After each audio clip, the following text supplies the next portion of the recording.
यदि बिहार में नीतीश सरकार ने कठोर कदम नहीं उठाए होते तो कोलकाता रेप और हत्याकांड जैसे कांड बिहार के बेतिया में भी हो सकता था। जी हां, बेतिया के एक नर्सिंग संस्थान के प्राचार्य पर वहां की छात्राओं ने बेहद संगीन आरोप लगाए थे। इन छात्राओं का आरोप था कि संस्थान का प्राचार्य न केवल ऑफिस में शराब पीता है बल्कि उनसे मसाज भी कराता है। इन छात्राओं ने बकायदा मुख्यमंत्री नीतीश कुमार और स्वास्थ्य मंत्री मंगल पांडे को पत्र लिखकर अपनी पीड़ा बताई थी। हालांकि प्राचार्य इन आरोपों को नकारता रहा। प्राचार्य का कहना है कि सीनियर छात्राएं जूनियर छात्राओं की रैगिंग करती हैं। उनको डांटा गया तो उन पर ये आरोप लगा दिए गए। प्राचार्य ने कुछ जिन्हें प्राचार्य एडिटिंग कर वायरल कराने की बात करता रहा। प्राचार्य को निलंबित कर गिरफ्तार कर लिया गया है। बकायदा बेतिया के डीएम दिनेश कुमार राय ने ये जानकारी दी है। दरअसल एक मीडिया रिपोर्ट में दिखाया गया कि पश्चिमी चंपारण के बेतिया में स्थित जेएनएम परीक्षण संस्थान की छात्राएं खौफ के साए में जी रही हैं। इन छात्राओं का कहना था कि उनका प्राचार्य शराबी है और शराब के नशे में धुत होकर उनसे मसाज कराता है। छात्राओं का ये भी कहना है कि बेतिया के उच्च अधिकारी द्वारा प्रभारी प्राचार्य को दोषी मानते हुए रिपोर्ट भी भेजी जा चुकी है। इस प्राचार्य पर कोई कार्रवाई नहीं हो सकी है। छात्राओं ने अंत में मुख्यमंत्री नीतीश कुमार से गुहार लगाई। मीडिया रिपोर्ट के अनुसार इन छात्राओं ने प्रभारी प्राचार्य की क्रूरतों की तस्वीरें दिखाकर विभाग को इस बात की जानकारी दी थी।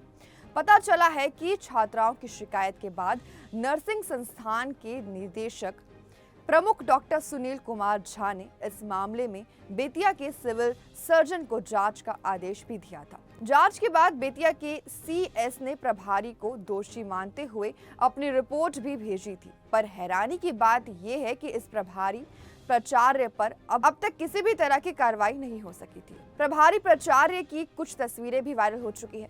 दरअसल गुरुवार को बिहार बेतिया का जेएनएम कॉलेज का उस समय सुर्खियों में आ गया जब एक टीवी चैनल पर प्राचार्य पर लड़कियों का शोषण का आरोप लगाते हुए खबर चला दी गई। जब इस संबंध में प्राचार्य से पूछा गया तो उन्होंने उस सब को गलत बताया और जब उनसे उस पत्र के बारे में पूछा गया जो उनकी शिकायत करते हुए 2 महीने पहले दिया गया था और वह विभाग को इसका जवाब दे चुके हैं, तो प्राचार्य ने कहा कि जूनियर वर्ग में पढ़ने वाली दर्जनों छात्राओं का कहना था कि प्राचार्य ने ऊपर लगाए गए सारे आरोप बेबुनियाद हैं। सीनियर क्लास की छात्राएं उनके साथ रैगिंग करती है।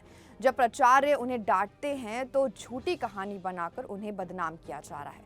कॉलेज के प्राचार्य मनीष कुमार जायसवाल, शिक्षक शिक्षिकाओं में संजय मिश्रा, प्रीति कुमारी, प्रज्ञा श्रीवास्तव, करण तथा विमला कुमारी कर्मियों का कहना था कि कुछ लोग गलत बातों को हवा देकर कॉलेज की छवि खराब कर रहे हैं।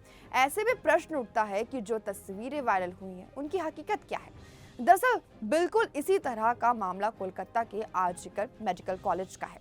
इस कॉलेज का प्राचार्य संदीप घोष भी अनैतिक कार्यों में लिप्त रहता था। उसके बारे में पता चला है कि वो अपने चहेते छात्रों के साथ शराब पीता था, मनमानी करता था।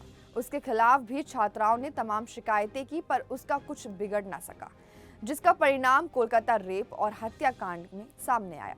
ये शासन और प्रशासन का नकारापन ही रहा कि ट्रेनी डॉक्टर के साथ रेप और उसकी हत्या कर दी गई। अब इस मामले में सीजेआई जांच बैठक हुई है और इस पर किस तरह के मामले शिकायतों की अनदेखी करने और संदीप घोष जैसे लोगों को बढ़ावा देने के कारण नहीं होते। नीतीश सरकार ने तुरंत एक्शन लेते हुए आरोपी प्राचार्य को गिरफ्तार कर लिया है। तो हमारी आज की इस जानकारी में इतना ही। देखते रहिए द न्यूज़ 15। वीडियो को लाइक, चैनल को सब्सक्राइब करना बिल्कुल ना भूलें।